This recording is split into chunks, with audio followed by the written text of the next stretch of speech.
इतकं थरारक दृश्य आहे. पाणी बघा एकदम वाट लागलेली आहे. कसे बसे खाली उतरतात.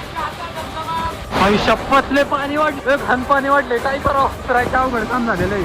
आमचा ग्रुप चाल गेलाय पुढं. पाणी बघा वरून, डेंजर काम झाले. अचानक पाणी वाढले. एवढं लवकर गाड्या खाली गेलं पाहिजे, नाही तर अजून लय पाणी वाढणार आहे. पाणी बघा शकता तुम्ही, पाणी हरखाव झालं.